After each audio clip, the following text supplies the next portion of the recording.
Good morning, dear students. Welcome to another webinar of the AICS Guidance Department.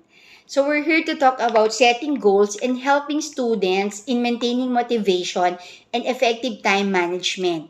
So our objectives are to clarify the variety of causes of procrastination and apply relevant techniques to overcome this, and also to clarify and prioritize objectives by creating more planning time, thus improving your motivation in achieving your goals. Our speakers for today's webinar are yours truly, Ma'am Len Perez, Senior High School Guidance Counselor from AICS Commonwealth. We also have Ma'am Ana Grace Vasquez, College Guidance Counselor, also from AICS Commonwealth. We also have Ma'am Seni Torrefranca, Senior High School Guidance Counselor from AICS Maykawayan, and also Ma'am Gloria Enriquez, Senior High School Guidance Counselor from AICS Tarlac. First, we have to define what is goal setting. So, goal setting is a purposeful and explicit process that starts with identifying a new objective, skill, or project you want to achieve. Then you make a plan for achieving it and you work to complete it. So, a goal might be a personal goal or academic goal or friendship goal. So, yan yung mga examples. So why goal setting is important? So when you set a goals, you take control of your life's direction or your work's direction. So goals provide you with a focus. So the decision you make and the action you take should bring you closer to achieving your goals. Setting goals keep you moving, increase your happiness, and significantly benefits you and everybody around you. So when you set a goal, you create a vision. So a vision of what your life might be, then you start pushing yourself to get the best result possible. So, ano-ano ba yung mga benefits niya? So, yun nga, sabi natin, it gives direction, it energizes you, provide challenge, and make you think outside the box. So, how to set goals in 7 steps? So, if goals are so important, why do we fail to achieve them? Maybe because we don't plan the steps to get there. So, a goal setting process forces you to think about the journey. So, in other words, how you're going to complete the task. So, number 1, think about the results you want to see. So, isipin mo muna, ano ba yung gusto kong makita or mangyari. So, before you set a goal, take a closer look at what you're trying to achieve and ask yourself the following questions. Ayan. So, is this goal something you truly want? So, ito ba talaga yung gusto mong mangyari or magkaroon, di ba? So, is it important enough to give your time and effort into it? Hindi ba siya waste of time or effort lang or energy? So, if you're not willing to put in the time, it may not be worth pursuing. So, if you create a long list of goals to pursue all at the same time, sabay-sabay, so you may have a difficult time achieving any of them. So, instead, use the question I mentioned to determine which goals matter the most to you right now. Ano ba yung pinaka-importante? Yan ang ating uunahin. So number 2, create SMART goals. So once you've zeroed in on what you actually want, ensure your goal meets the SMART criteria. So ano ba ito? S for specific, M for measurable, A is for attainable, R is for realistic, and T is for time-bound. So the most important part of SMART goal setting is to make your goal specific so you can clearly track your progress and know whether you met the goal. So the more specific you can with your goal, the higher the chance you'll complete it. So say for example, so you want to lose weight pero hindi mo naman alam ilan ba yung pounds na gusto mong i-lose. 5 pounds ba? 10, 15, 20, 25. So, kailangan be more specific. Ilang pounds? Say for example, 10 pounds. So, gusto kong mag-lose ng 10 pounds by when? Diba? 1 month ba yan? 2 months? Okay. So, this goal provides an exact amount of weight to lose and an end date. Okay. So, meron kang nakafocus ka kung ilang pounds at by when? Hanggang kailan? Okay. So number 3, write your goals down. So when you write your goals down, they become real and tangible instead of a vague idea that resides only in your mind. So once you've written your goals down, keep them somewhere visible. Yung madali mo siyang makikita, pwedeng sa mirror, okay, kasi lagi kang tumitingin doon, pwedeng sa may kama mo lang, sa wall, or pwedeng sa screen ng computer mo. So this tactic reminds you to keep working on your goals daily. As you're writing down your goals, use a positive tone so you stay excited about completing them. Ayan. So minsan hindi lang sinusulat. Kumbaga minsan may, for example, gusto nilang magkaroon ng bahay. So nag-create sila ng miniature house para makita nila may car, may garden. So parang mas lalo sila na motivate to achieve that goal. So number 4, create an action plan. So many people decide on a goal but never create an action plan to determine how exactly they will meet the goal. So your action plan should include the overall goal you're trying to meet and all the steps you need to take to get there. So don't be afraid to be creative with your action plan. Go back to your elementary school days. So ito yung sinasabi ko kanina, and get creative. Write your goal using crayons, markers, or colored pencils for examples. So according to Forbes, creating an action plan this way activates different part of your brain and cements the goal in your mind. So mas na-motivate ka kasi napipicture mo siya. So meron kang graphics, ayan, di ba? So may mga pictures ka na ito yung gusto mong makamit, okay, or ma-attain. Okay. Number 5, create timeline. So as part of your action plan, use a timeline maker to help visualize roles, tasks, milestones, and deadlines to achieve your goal. So once you've set those dates, try to stick to them as closely as possible. So a timeline creates a sense of urgency. Kailangan makamit ko na ito or ma-achieve ko na ito, which in turn motivates you to stay on schedule and finish your goal. Number 6, take action. So now that you've planned everything out, it's time to take action. So you didn't go through all that work just to forget about your goal. So every step that you take should lead to another until you finish those goals. And last, but definitely not the least, number 7, reevaluate and assess your progress. So you need to keep your motivation strong to complete your goal. So consider scheduling a weekly evaluation which should include measuring your progress and checking your schedule. So once you see how close the finish line is, you'll feel more motivated to push through the end. So if you're a little behind, nahuhuli ka na sa schedule, make a necessary adjustment and keep going. Yan. Ayan. So, after discussing ways in achieving goals, I think yung mga estudyante natin dito, kumbaga, easy-easy na magplano yan. So, especially this coming semester, ano ba yung gusto nating ma-achieve or mangyari? Ayan. So, start planning, guys. Ayan. So, gusto ba nating makakuha ng mas mataas na grades this semester, makapasa sa mga subjects natin, exams? Okay, yung mga grade 12 natin, gusto bang graduate? Ayan, wala akong naririnig. Ay, gusto, syempre, di ba? So, kailangan po start planning. Okay? So, just remember, or just a simple reminder, if you are clear about your goals and take several steps in the right direction every day, eventually you will succeed. So, decide what it is you want. Write it down. Review it constantly. And each day, do something that moves you toward those goals. Ayan. So, for the next topic, we have Ma'am Zenny from AICS May Kawayan. She will be discussing all about motivation. Okay, good luck, guys! Good morning, everyone. I am Ma'am Zenny Torrefranca from AICS May Kawayan.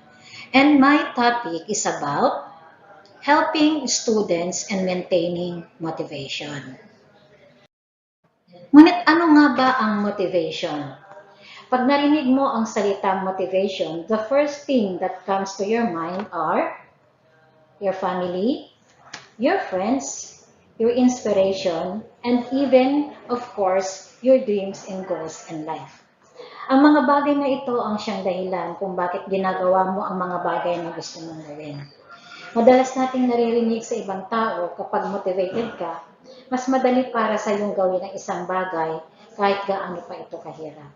Pag hindi ka naman motivated, ang hirap naman para sa iyo na gawin ang isang bagay kahit gaano pa ito kadali. Ngunit bakit nga ba nangyayari ito na kahit gaano kahusay o kahit gaano ka pa kahusay, ang hirap naman para sa iyo na ma-achieve ang goals mo? Simply because you are lack of motivation. Ngayon naman, let's find out the meaning of motivation. What is motivation? The word motivation has been derived from the word motive, which means needs, desires, wants, or drives within the individual.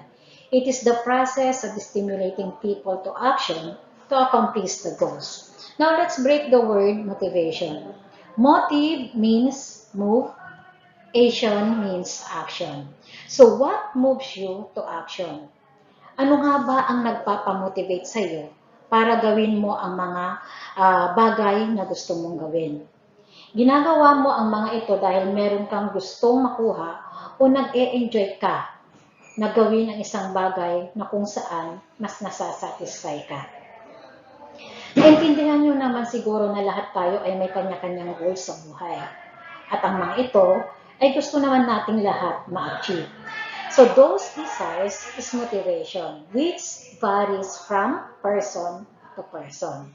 At sa mga nabanggit na to, na mga pangyayari, malalaman mo kung anong forms of motivation ang ipinapakita nito. Okay? Okay. So here are the forms of motivation. Extrinsic motivation and intrinsic motivation.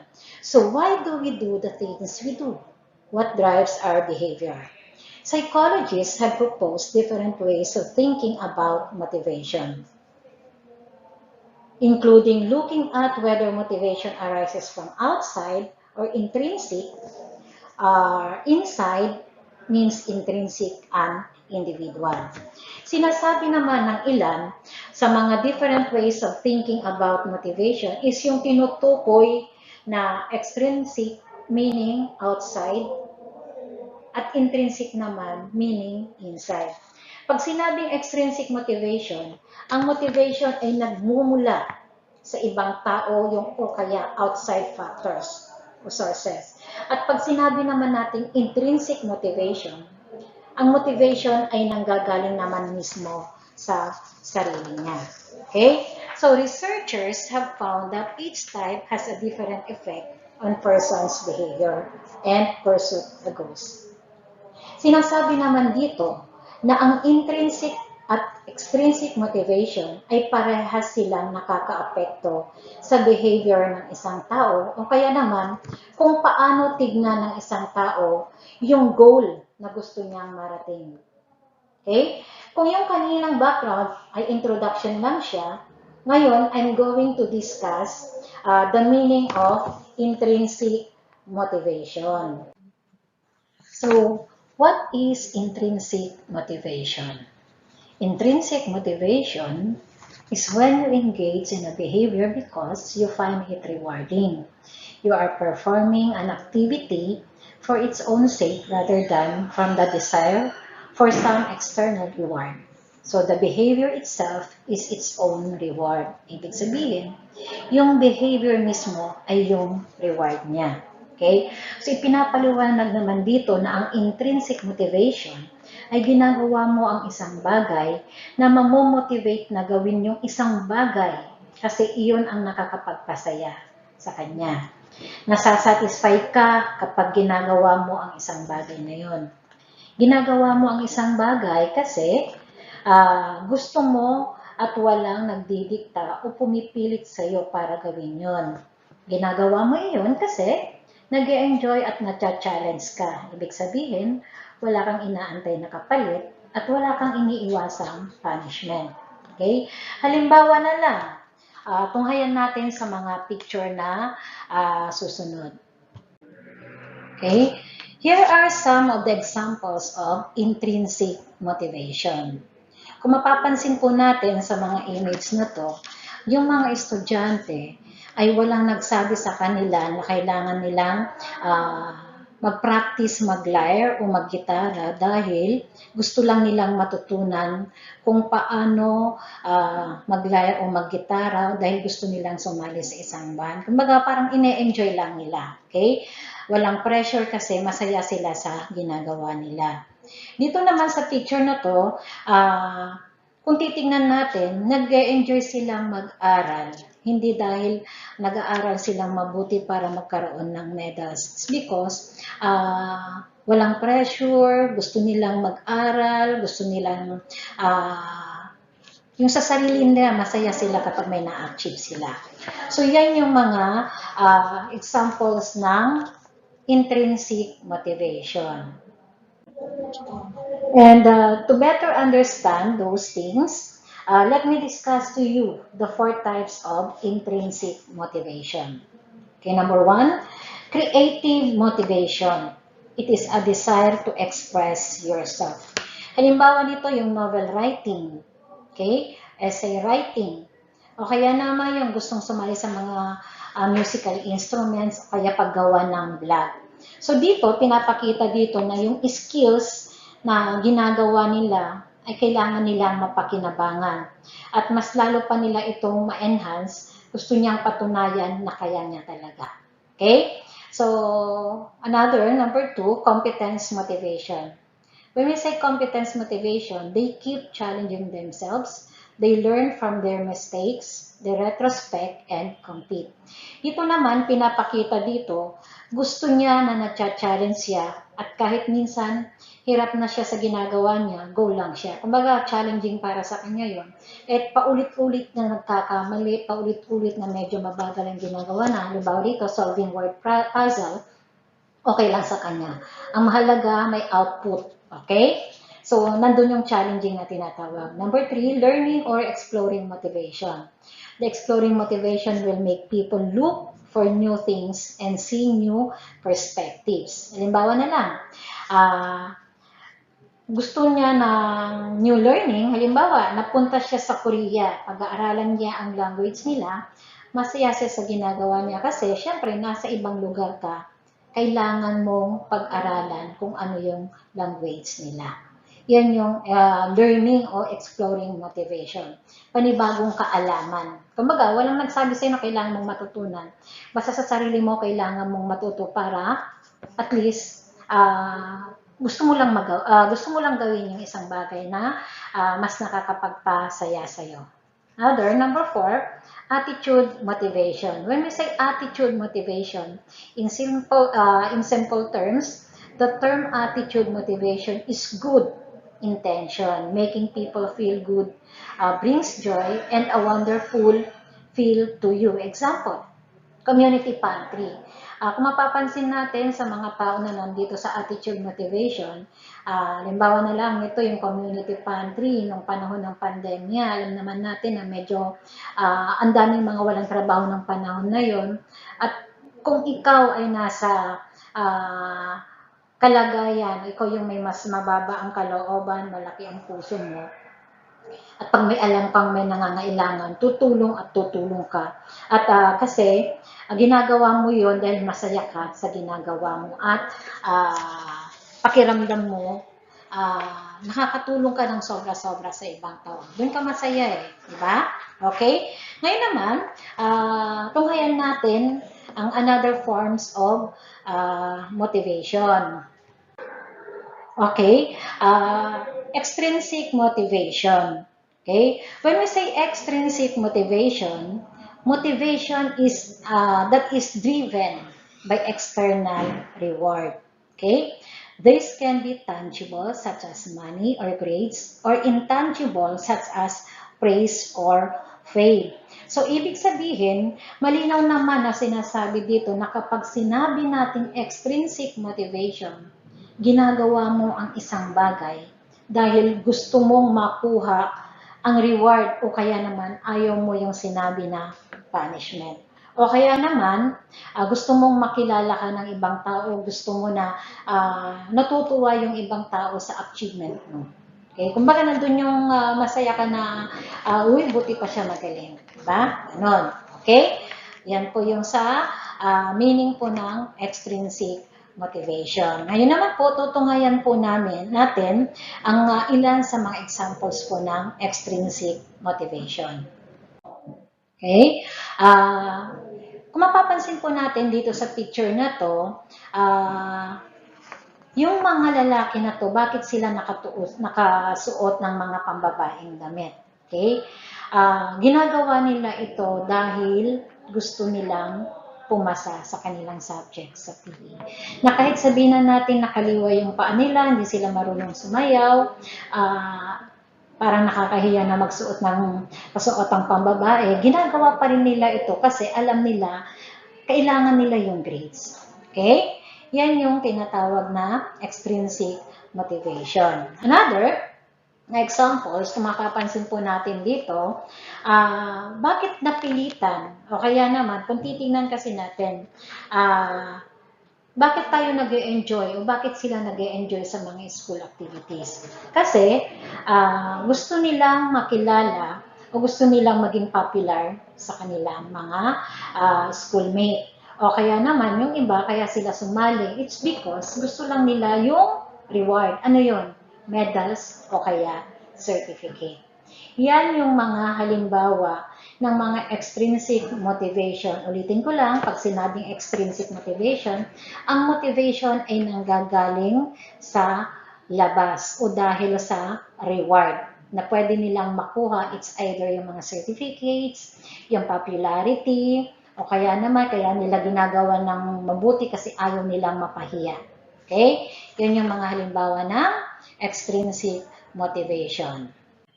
Ngayon naman, ito naman yung other types of extrinsic motivation. Okay? External regulation. It is like an intentional behavior or activity but controlled by external sources or factors. Tulad yung binanggit kanina, pag sinabi extrinsic motivation, yung external reward. So, ito yon external regulation means extrinsic motivation o ginagawa niya ang isang bagay, mag-aaral akong mabuti.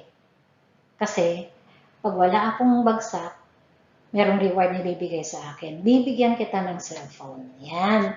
Number 2 naman, pag sinabi naman natin introjected regulation, you are motivated out of pressure or guilt. Dito naman, mag-aaral akong mabuti, kailangan wala akong bagsak kasi mapapagalitan ako.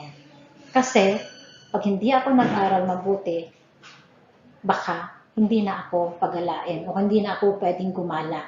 O kaya naman, baka mamaya, pahihintuin ako. Yan ang introjected regulation. Number 3, identified regulation. You see the value of it.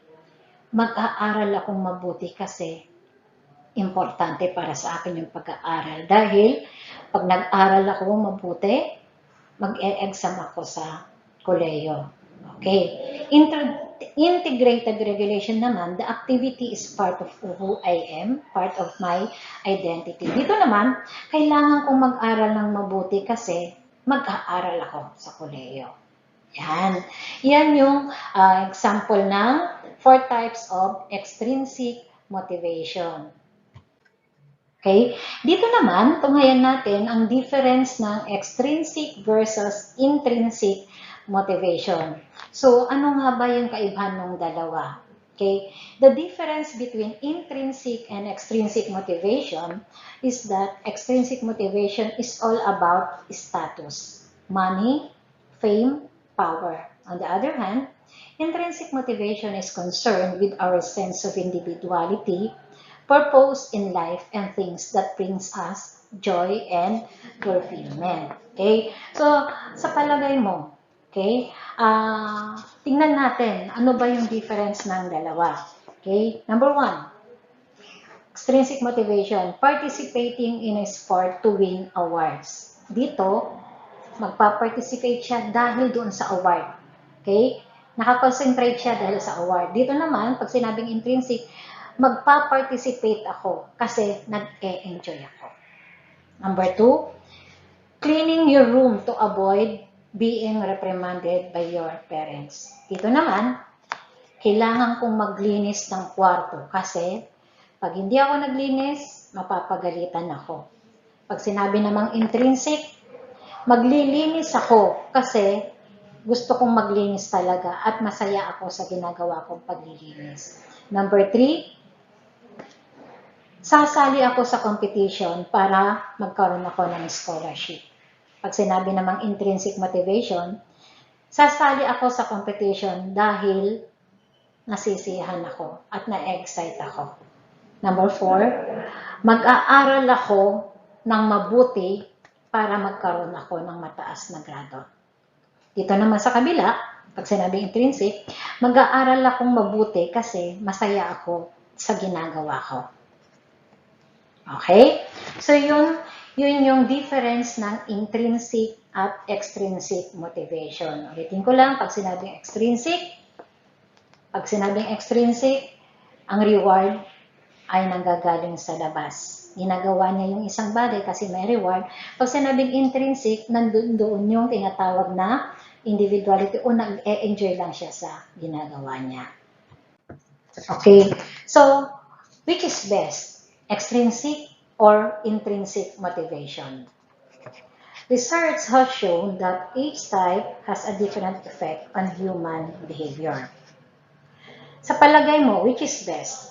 Extrinsic motivation ba or intrinsic motivation? Studies have demonstrated that offering excessive internal or external rewards for an already internally rewarding behavior can reduce intrinsic motivation, a phenomenon known as the over-justification effect. Ayon sa research, sinasabi dito na minsan pag sobra ang external rewards, nababawasan ang effectivity ng intrinsic motivation at tinatawag yung over-justification effect. Halimbawa, napili kang ilaban ng teacher mo ng novel writing kasi alam ng teacher mo na dun ka mahusay. Since mahusay ka sa novel writing, isinali ka ni teacher mo kasi merong reward na pera.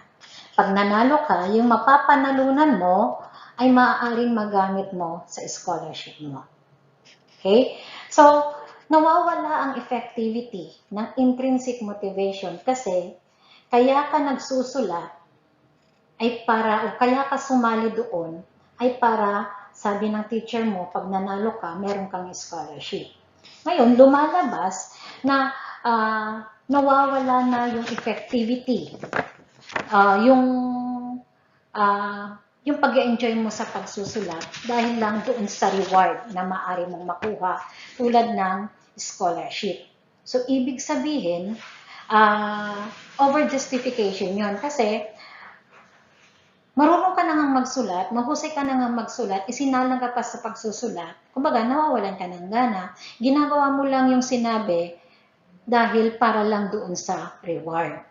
Kaya, yun yung kung titingnan natin, hindi maganda na kapag ang internally rewarding behavior, yung tinatawag na internally, okay, motivated na tao, kapag motivated na ang isang tao, hindi mo po pwedeng bigyan na ng reward. Kasi kapag binigyan mo ng reward, lalabas, mawawala na siya ng gana. Kasi alam naman niya sa sarili niya na kaya na niyang gawin yun. So, kumbaga, nababaliwala na yung reward. Kumbaga, wala na yung enjoyment na tinatawag. Ngunit, nakakatulong din naman, hindi ko sinasabi na ang extrinsic motivation ay nakakasama sa attitude ng isang tao. Okay? Depende yan. Yun na nga lang, sinasabi nga rito, na kapag ang isang tao daw ay marunong na, nandun na yung motivated na, hindi mo na siya pwedeng bigyan pa ng reward kasi motivated na siya.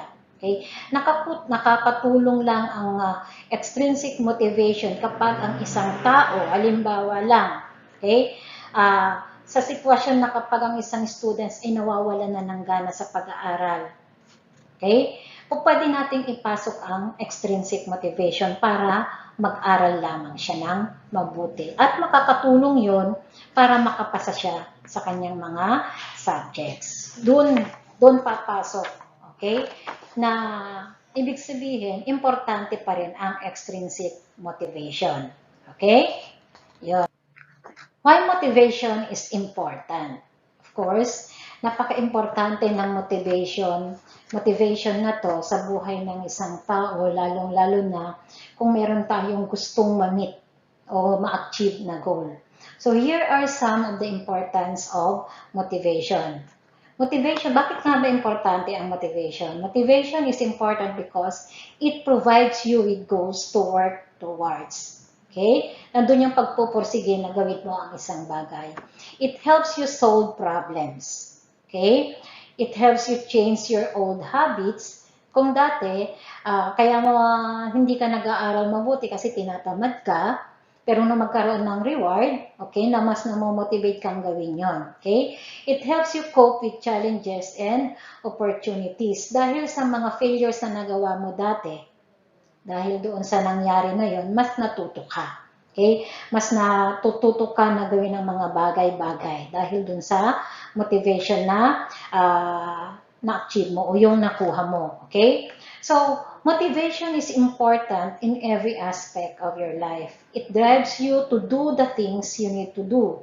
In the end, it is what drives us to achieve our goals. So, ito yung kung gaano ka-importante ng motivation. At tunghayan pa natin ang other importance of motivation. Okay? Here are some other importance of motivation. Increased persistence.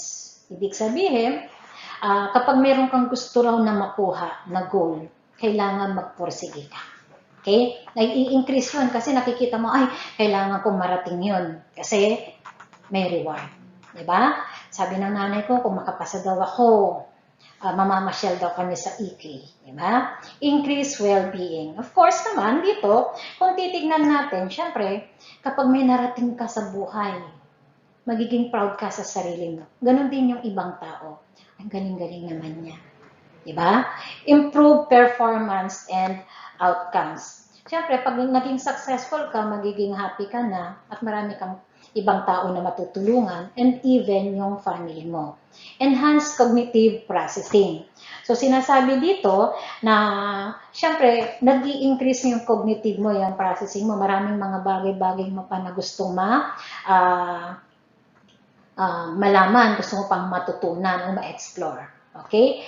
Increase effort and lessons. Of course, syempre, once you are motivated, di ba?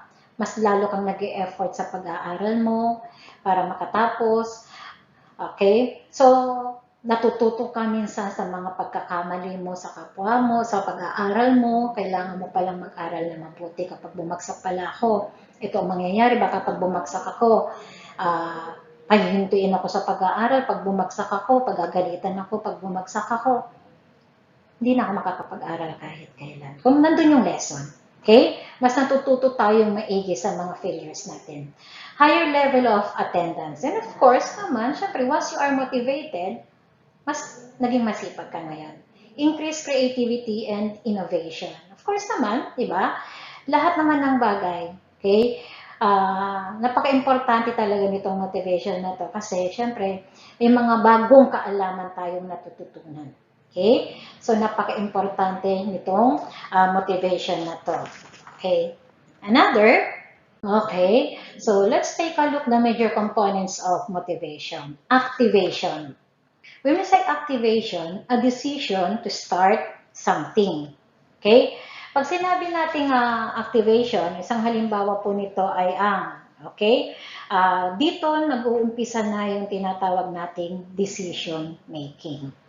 Anong forms of motivation ba ang pwede sa'yo to achieve your goal? Intrinsic motivation ba o extrinsic motivation? Bakit mo gustong ma-meet o ma-achieve ang goals mo? Sino ba o ano ba ang gusto mong i-consider? Para ba ito sa sarili mo o para sa family mo? Okay? Yan yung activation na tinatawag. Kumbaga, nag-iisip-isip ka na ngayon kung ano yung goal na gusto mong marating. Another, persistence. Okay? Pag sinabi natin persistence is the continued effort toward a goal even though obstacles may exist. Okay? Halimbawa nito, Kung yung una, sinabi mo sa sarili mo na mag-aaral ako. Okay? Kailangan kong makatapos ng grade 11. Okay? Yun yung activation. Mag-aaral ako, kailangan kong maipasa ang aking grade 11 o grade 12 o kailangan kong maipasa itong level na to. Na-activate na yon. Persistence. Papasok na ngayon yung tinatawag na persistence na kung saan hindi natin maiiwasan minsan na may mga obstacles tayo na mararanasan while on our way doon sa goals natin. Okay. Bakit mo nasabi na gusto mong pumasa? Kasi may dahilan. Naranasan mo last school year na muntik ka nang hindi makapasa dahil nahirapan kang makapag-comply sa mga modules mo. Ngayon na face-to-face na, sasabihin mo sa sarili mo, magpupursige ako at pipilitin kong mag-aral na mabuti kahit pa mahirap. Okay? Ito yung mga obstacles na kailangan mong maranasan o ito yung mga trials, yung attitude. Okay? Financial, physical, or your family. Okay? Nawawalan ka ng gana ng pumasok kasi may time na wala kang pamasahe, wala kang allowance. O kaya naman, may time na may sakit ka, hindi ka makapasok. Iniisip mo sa sarili mo na baka mamaya, bumagsak ka. O kaya naman, syempre, yung family mo, hindi naman ganun kayaman para suportahan lagi yung pag-aaral mo. So, kung titignan natin, while on your way doon sa goal mo, mararanasan mo lahat ng mga to. Pero kailangan mong maranasan para ma-reach yung goal mo. Kailangan mong tatagan yung sarili mo. At pupunta na tayo doon sa tinatawag nating intensity. When we say intensity, can be seen in the concentration and vigor that goes into pursuing a goal. Dito naman, kung nung una nagpupursige ka na sa pag-aaral, okay? At naumpisahan mo na, despite sa mga challenges, kailangan mo more energy pa. Okay? So, ibig sabihin, pag sinabi nating intensity, papasok ka sa klase, kahit ano man yung nangyayari, kailangan mo mag-aral ng maayos, magpa-participate ka sa mga class discussion, kung ano yung mga ibinibigay na mga activities, kailangan mong gawin lahat. Kasi ayaw mong maulit yung nangyari nung nakaraang taon na muntik-muntikan ka ng hindi pumasa. Iyon yung tinatawag nating, those are the components of motivation. So, ibig sabihin, hindi madali para ma-achieve natin ang ating goals. Okay. So, since hindi madali na kailangan na ma-achieve natin ang goals natin, here are some ways to stay motivated. Okay? Here are some ways to stay motivated. Kailangan mo mag-motivate, okay? Kailangan mo magpursige talaga. Okay, number one, motivation is internal. Okay? Be your own coach. If you believe you will fail or succeed, you are right. Ibig sabihin, pag ginusto mo, mangyayari yon. Okay? Kailangan mo isipin na kailangan mong gawin yung kailangan mo ma-achieve yung goal mo. Okay? Another, remember what motivates you. Who are you doing this for? Bakit mo ba gustong marating yun? Sino ba? Okay? Kanino mo ba inaalay yung goal na yun? Okay? Ito ba ay para sa magulang mo? Dahil gusto mong matulungan sila maiahon sila sa kahirapan. Kaya mag-aaral kang mabuti para maiahon. Pag nagkatrabaho ka na, matutulungan mo na ang magulang mo. List of your whys. Why am I doing this? Tulad nun, yung kanina, sino ba nagpapamotivate sa'yo? Bakit mo ba ito ginagawa? Okay? Ginagawa mo kasi nasasaya, nag-enjoy ka sa ginagawa mo. Okay? Why? Bakit mo kailangan i-meet yung goals mo na yun? Kasi para yun sa either your family, your friends, or dahil yun sa goals mo. Reward yourself. Of course, when you reach your goal, acknowledge your win and reward yourself. Importante naman talaga na na-achieve mo na yung goal mo. Yes. Diba? Nag-with honors ako. Itong araw na to, kailangan kong magliwaliw. Itong araw na to, manonood ako ng BTS. maghapon. Kasi noong una, bawal yun, di ba? Na manood kasi nag-aaral ka, kinokontrol mo sarili mo. Ngayon naman, nire-reward mo sarili mo, manonood ako ng BTS. O kaya naman, matutulog ako maghapon. Ayan, ganon. Kakain ako ng masasarap. Yan, reward mo yung sarili mo. Okay? Be proud of yourself. Yes. Be proud of yourself. Sabihin mo sa sarili mo, uy, ang galing-galing mo talaga. Diba? Ganyan ang gawin mo. Diba? Ang galing-galing mo. Okay? Taas noo. Okay? So, surround yourself with positive people. Ibig sabihin, para mas lalo ka pang ma-motivate, kailangan ang mga nasa paligid mo ay masisipag din mag-aral. Kung ang mga kasama mo ay mga medyo tinatamad ng mag-aral, sabi nga nila, yung kamatis, di ba, buo yan, kapag nahaluan ng bulok na kamatis, mahahawaan yung iba. Diba? So, surround yourself with positive people. Kaya kailangan yung mga nasa paligid mo, halimbawa na lang, family mo. Kung ang pamilya mo ay they are all professionals, ikaw, mag-aaral kang mabuti kasi gusto mo maging tulad din nila. Yan, okay? You are your own best motivator. Your motivation must come from within yourselves. So, others may try to encourage you, but you are the only one who can attain your desire. So you must convince yourself you can. So pinapakita dito, sinasabi dito, na ang best motivator ay yung sarili mo. Ikaw ang magdidikta kung gagawin mo ang isang bagay para maging successful ka. Okay? So, thank you very much and good day po sa inyong lahat. Magandang araw po. Ngayon naman po, tutunghayan po natin ang discussion po regarding sa time management. So, let us start na po sa ating webinar. So, ang topic natin is about time management. So, sa ating webinar, ang ating table of contents, number 1, what is time management? Number 2, why are time management skills important? Number 3, tips on how to improve time management. Number 4, is it possible to be over-obsessive about time management? So, bago tayo pumunta sa pinaka-main po ng ating discussion about time management, syempre, let's define first what is time management. So, sabi dito, time management skills for students are increasingly important.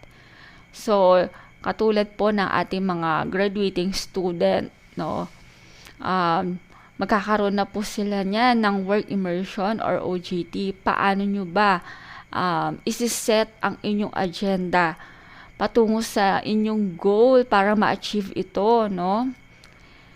While you might be yearning for a simpler era when time seemed to move more slowly, the realities of participation in contemporary Western society requires young people to have skills in efficiency and productivity.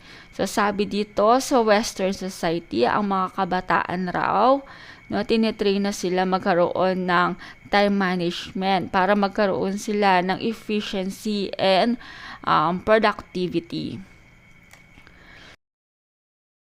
So, time management, like our energy and money, time is a finite resource and as such, ano po ba yung finite? May hangganan po, no? It needs to be effectively managed. Time management is about planning and controlling the amount of time you spend on a specific task. So, ang sabi po dito, ang ating energy, ang ating pera, meron din pong hangganan yan. So, kailangan po natin magkaroon ng plano kung paano po natin itong gamitin sa tama para hindi po tayo malubat, no? So, una sa lahat, paano mo yun gagawin? Siyempre, first, meron kang goal. Ayan, you set goals. Number 2, prioritize. Sana all priority. So, number 3, organize. Number 4, reduce distractions. And number 5, reward achievements. So, bibigyan ko kayo dito ng example, no? May isang estudyante, no?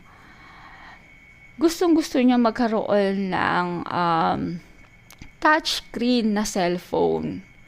Kaso lang hindi siya mabilhan ng kanyang mother kasi hindi kayang bilhin. So, everyday, ang baon niya is 50 pesos only. So, iniisip niya, paano ko mabibili yung cellphone? 50 pesos lang yung baon ko everyday. Siyempre, hahatiin niya yung 50 pesos, no?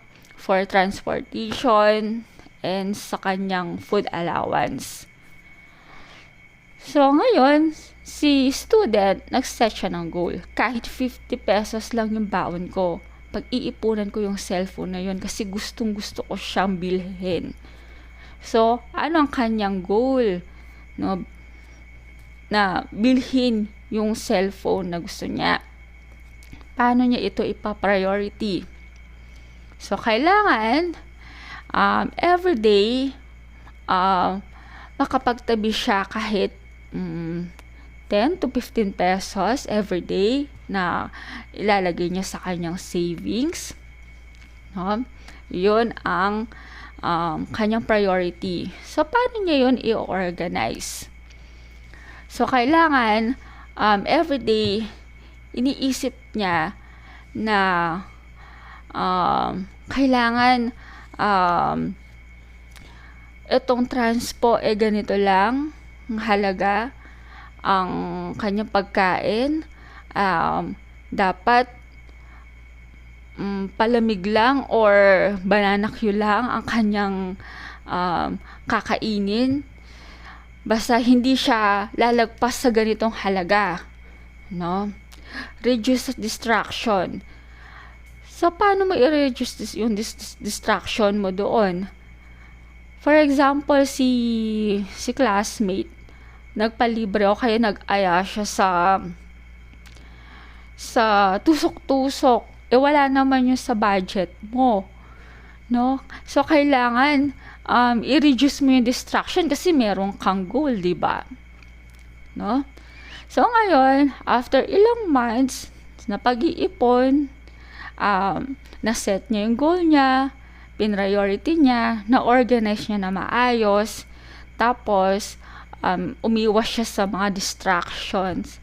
So, ayun, ang kanyang reward, nabili niya yung cellphone.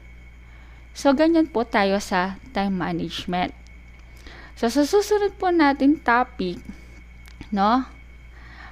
What are time management skills? So, number 2, what are time management skills? Effective time management allows students to complete more in less time because their attention is focused on they are not wasting time on distractions. So, bilang isang estudyante, kapag nag-set ka ng iyong time management skills, so, mas bibigyan mo ang iyong oras dun sa iyong goal kaysa doon sa makakadistract nung iyong agenda. So, if you have your time management skills, no, sa iyong isip, bilang isang estudyante, ito, mas importante ang pag-aaral kesa sa pagsi-cellphone. Ganoon ang pagkakaroon ng time management skills. So, sa time management skills, kapag nag-set ka ng goals, i-prioritize mo yung goals na gusto mo, no? Tulad dito, no? Sa set goals, it's almost impossible to use time well if you don't know what to do with it, no?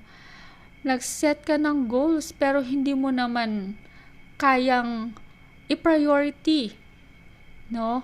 Kapag wala ang priority, o hindi mo kayang i-prioritize ang goals mo, hindi mo ma-achieve ang gusto mong marating dun sa iyong agenda na ginawa or sa iyong planong ginawa, no? So, sa time management skill din, no, kailangan is organize ka.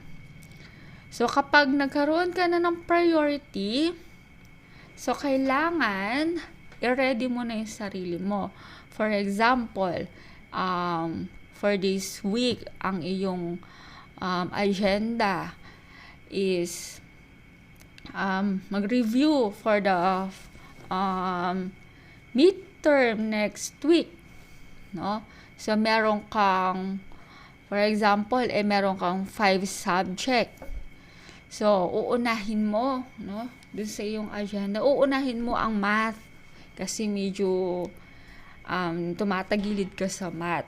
So, bibigyan mo ng mas maraming oras ito kesa sa Filipino, kesa sa English, no? So, naka-organize na yung mga subjects mo na re-reviewin before the midterm exam. Para pagdating ng midterm exam mo, hindi ka nang arag na mag-review, no? Mamaya mapuyat ka pa dyan sa kaka-review kinabukasan, inaantok-antok ka, wala ka nasagot. So, kailangan naka-organize na yung, nakaset na yung goal mo dun sa midterm mo para before the exam is ready ka na. No? So, yun yung organize. And, nandito rin, strategies like maintaining an up-to-date calendar. Yun nga, yung sinasabi ko, before midterm, meron ka ng plano sa pagre-review. And, most especially din, kailangan tidy ang yung study environment, no? So, wag kalat-kalat yung mga books or notebooks or yung mga lapis, ballpen. So, paano nga tayo makakapag-aral ng maayos? Meron ka ngang goal, meron ka ngang ipa-priority mo nga yung pagre-review mo. Hindi ka naman organize. Paano yun? Hindi mo rin siya, yung isip mo, parang kasing gulo ng table mo, no? And next is reduce distraction. So, ito, put away unnecessary devices such as mobile phones, no, yung mahilig sa social media, no, and switch off social media notification or app notification. Yun nga, nakaset ka na, no, meron ka ng agenda, magre-review ka for this week, for your midterm next week. Ipa-priority mo ito for 1 week. So, naka-organize ka na, nakaayos na yung study table mo, at nakaayos na kung ano yung uunahin mong book na re-reviewin. Tapos, next, kahit nakaset na yon, nagre-review ka nga, paano naman yung cellphone mo? Nag-chat or nagte-text yung BFF mo. Paano ka makakapag-focus dun sa goal mo? Paano mo ipa-priority ang yung agenda for that week ng yung review? So, kailangan, para makumpleto mo yung time management skills mo, reduce distraction. So, if ever man, put away yung mga cellphones or yung mga social media natin. Pwede naman yan after after midterm, doon ka na lang mag-cellphone, mag-social media kasi mas marami pa tayong time. Huwag naman nating gawin na mas marami pa tayong time sa pagsa-social media kaysa dun sa i-priority natin yung pag-aaral natin, no? Next. So, kapag yung goal or yung agenda, tulad nga kanina, yung time management, meron kang agenda, meron kang goal, pinriority mo yung goal mo, na-organize mo na maayos ang yung mga plano, tapos iniwasan mo ang mga distractions, syempre meron kang reward achievement. So, ma-achieve mo na maganda yung pinlano mo or yung goal mo eventually. So, reward achievements, when students like you achieve specific goals, it's important that you reward yourselves for your effort in managing your time effectively. So, pwede mo rin i-treat yung sarili mo ng yung favorite ice cream, or nowadays ang mga kabataan ang gustong-gusto nila yung unlimited Samji, no? So, after nung bakbakan sa pagre-review at nalaman mo pa, nakapasa ka, yun yung pinakamagandang reward mo sa sarili mo. So, yung pagkakaroon ng sacrifice mo that week, meron namang kaakibat na magandang grades, no? So, sabi dito, don't wait. The time will never be just right. Sabi nga nila, time is gold. So, dapat i-manage po natin na maayos ang ating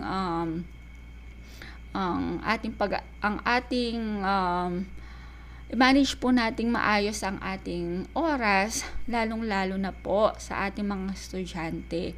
I-priority po natin ang pag-aaral, hindi po ang pag-Facebook or pag-Instagram or pag-TikTok. And next po. So next, number 3, tips on how to improve time management. Fortunately, there are many ways students can improve their time management. So ito yung mga tips on how to improve time management. No, tulad nga ng sabi ko sa inyo kanina, you start with an agenda. So, mag-schedule, no? Scheduling important activities and free time too. You can even set deadlines a few days before actual due dates to allow margins for emergency. Tulad nga ng sabi ko kanina, yung example ko kanina, yung midterm. Ngayon, 1 week before midterm ninyo na, so kailangan Monday, itong subject na to yung i-reviewin ko. Then Tuesday, si Filipino. Then Wednesday, Thursday, Friday, and so on. No? Para maiwasan natin yung maratel tayo, no? Pag kinabukasan na yung ating midterm exam, tapos ngarag ka sa pagre-review, no? So, kailangan medyo malayo yung agwat ng pagre-review natin para pagdating naman ng midterm natin or ng exam natin is ready tayo. Baka, tulad nga ng sabi ko kanina, baka before, dahil iniisip ninyo, malayo pa yung exam. Before exam na lang ako magre-review. No? So, kinabukasan, puyat ka, wala ka natandaan sa mga ni-review mo. So, napaka-importante na i-manage natin yung ating oras. So, start assignments. Encourage yourself to start working on them well before they are due. Sabi ko nga, no, maraming estudyanteng ganyan. For example, meron silang project. Project nila ay gumawa ng model ng volcano. So, inuna nila yung pag-social media, no? A week before, no? Hindi nila ginawa yung kanilang project na model ng volcano.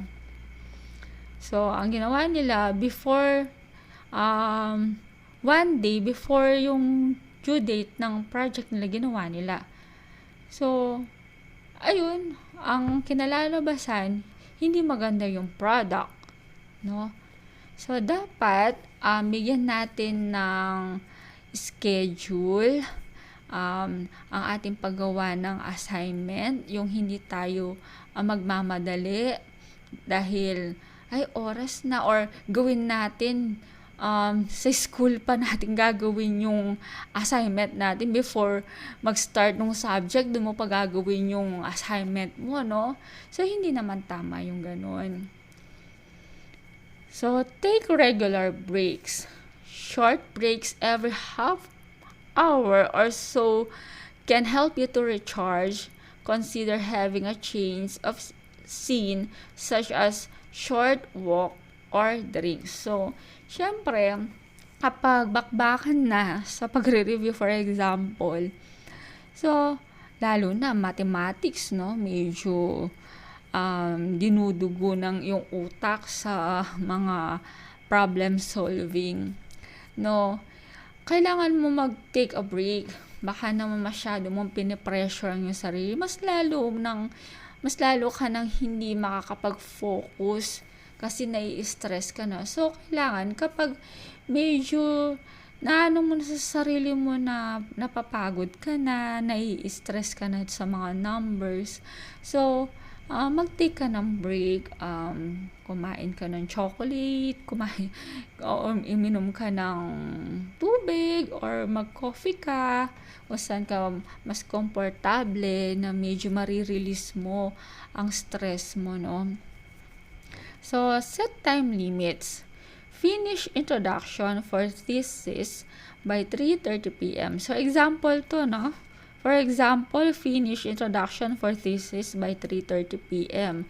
This prevents task eating into time allocated for other activities. So, dapat, binibigyan mo rin ng time ang iyong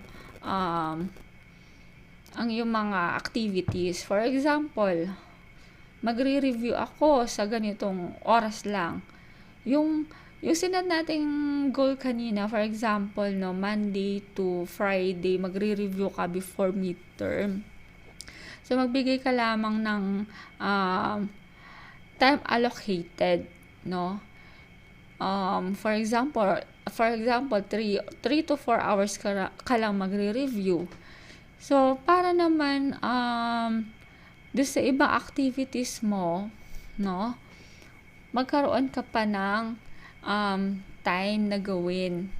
For example, binigyan ka ng assignment or binigyan pa kayo ng other activities ng teacher dun sa time na yon, magagawa mo pa siya. So, next, maybe you need another one. Number 1, syempre, make checklist of all you need to do. Writing things down helps you to remember and prioritize tasks. Number 2, learn to say no with endless ways you can spend your time. Wong recommends saying no to activities that don't fit your priorities. For example, no, may nag-aya sa yung, manood tayo muna ng sine sa SM. No? So, sabihin mo, no, meron akong priority ngayon sana all pina-priority. So, meron akong priority, mag-aaral muna ako. So, before, ng quiz or exam, doon na lang tayo manood ng sine. Total naman, makakapaghintay naman yung panonood ng sine. Diba? So, number 3, setting a timer for 2 minutes if you're feeling unmotivated. So, tulad nga ng sabi ko kanina, yung sa isang slide, no, take a break. Kapag medyo dinudugo ka na sa pagre-review, no, na-stress ka na. Kasi kapag dumating yung time na yon na medyo na-stress ka na, parang napapagod ka na, no, parang ayaw mo nang ituloy, kailangan mo munang mag-break time. Kasi hindi rin siya papasok sa yung hindi rin papasok sa inyong mind yung mga nire-review mo, yung mga inaaral mo kapag pinilit mo, no? Then, so, number 4, it is possible to be over-obsessive about time management. Encouraging to manage your time well is prudent. Yet, it's also possible for obsessive time management to be counterproductive. According to an article, the available evidence suggests that time management tools and strategies work for some people in some circumstances but not for others. Continually searching for ways to use time more effectively can leave a person feeling more anxious and stressed. A more serious consequence occurs when people lose sight of their real motivations. This is one of the main reasons why such techniques fail. People today usually have considerably more freedom to organize their time and are juggling multiple projects, which causes a lot of pressure. Freedom comes with a responsibility. You have to think a lot more about how you manage your time. So, kapag nagkaroon ka ng or nagplano ka ng iyong agenda, ng iyong goal, kailangan hindi full pack, no? Kasi kapag sinabay-sabay mo yung agenda mo, nagkakaroon ito ng failure. Bakit? Kasi mauuwi ito sa anxious at stress ng isang individual, no? Kaya dapat kung meron kang nag-set ka ng time management mo, kailangan maging responsable ka rin dito. Kasi kapag hindi ka naging responsable, tulad nga dito, nagkakaroon ng stress, anxious, or ito rin yung nagiging dahilan kung bakit ang technique na ito ay ma-fail. Hindi siya magiging matagumpay sa'yo. So, kailangan, tulad nga sabi dito, meron tayong kalayaan na mag-set ng ating time management mula sa ating agenda, sa goal, at gusto natin ma-achieve yung gusto natin, na mapagtagumpay natin yung goal natin, kailangan i-manage mo yung oras mo. At kaakibat nito, maging responsible tayo dun sa ating mga actions. So, sabi dito, no, until you have yourself, you will not value your time. Until you value your time, you will not do anything with it. So, maraming salamat po sa inyong pakikinig at sana ay meron po tayong natutunan sa ating webinar for today. Maraming salamat po at good day po. Maraming salamat po, Ms. Gloria P. Enriquez, our Tarlac Branch Guidance Counselor sa pagdidiscuss sa atin ng time management. Ang pag-aayos daw ng ating oras sa ating buhay ay isa sa mga pinaka-importanting proseso na ginagawa natin upang mamithi natin o matupad natin ang ating lahat ng plano. Ang oras para sa pamilya, oras para sa ating pag-aaral, oras para sa mga nagtatrabaho, oras para sa ating mga jowa, diba? Oras para sa ating mga online games ay isa sa mga importanteng dapat natin ginagawa sa atin. Kasi kung hindi daw natin mamimiti o hindi natin matutupad ang ating lahat ng mga plano natin sa buhay, kung hindi tayo marunong mag-ayos ng oras para wala rin tayong nasasayang para sa ating buhay. Muli, ito po ang inyong lingkod, Ana Grace Vasquez, the Commonwealth Branch Guidance Counselor, College Department, na nagpapasalamat po sa inyong pakikinig po sa amin. Maraming salamat po. Good day and God bless.